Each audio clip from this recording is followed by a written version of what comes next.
Simply Sugar here with the evening news rundown. So, according to the Wall Street Journal, Donald Trump is very angry with Elon Musk on his position against the big, beautiful bill. Elon Musk is doubling down today, saying, call your senator, call your local officials to kill the bill.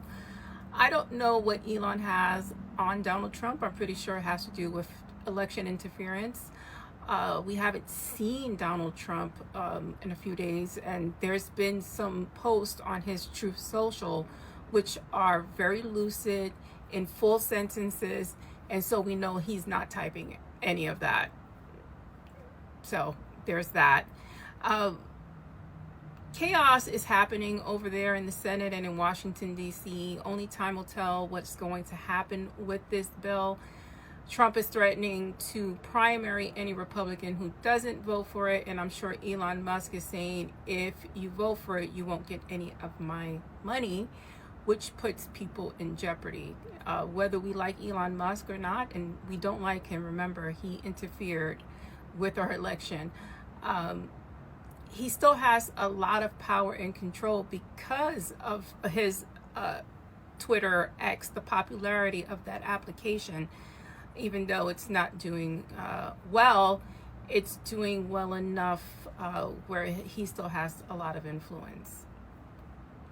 Moving on to Judge Browsberg, he's ordered that the Trump administration has to facilitate due process for everyone sent to CICOT in El Salvador. Now, that's the concentration camp where famously Kilmar Abrego Garcia was deported to, as well as over 200 other individuals.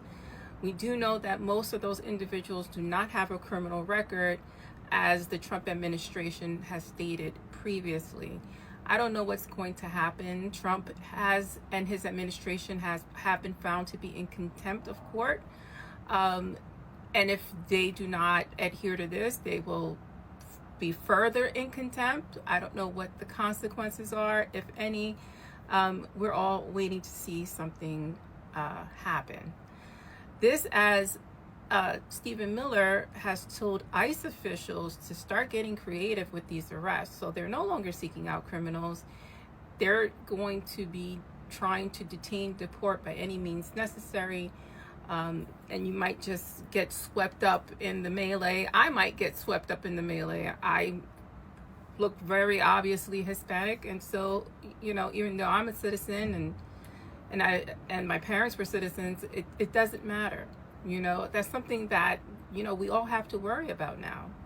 Not just Hispanics, any person of color could be swept up and held and accosted by these masked ICE agents. And we love that, don't we?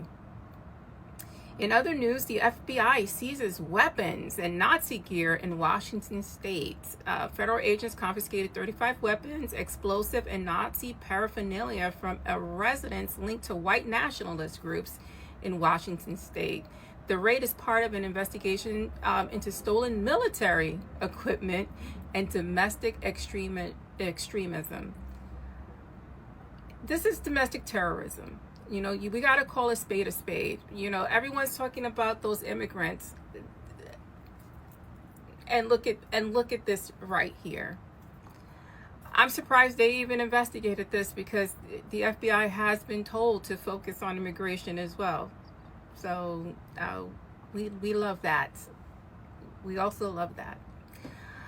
The last story I'm going to cover is Donald Trump and his administration threatening to pull Columbia's accreditation. Now, calling the pulling of that accreditation in direct response to anti-Semitism happening at that school. Listen, again, if you're not on his side, he's going to do everything by any means necessary, you know, to make you suffer. He wants people to bow to him, to get rid of foreign students. It's just another overreach by this administration that will go to court.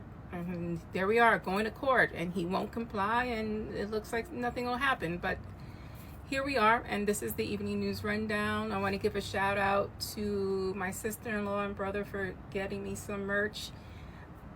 It's nice when family supports you. It's important.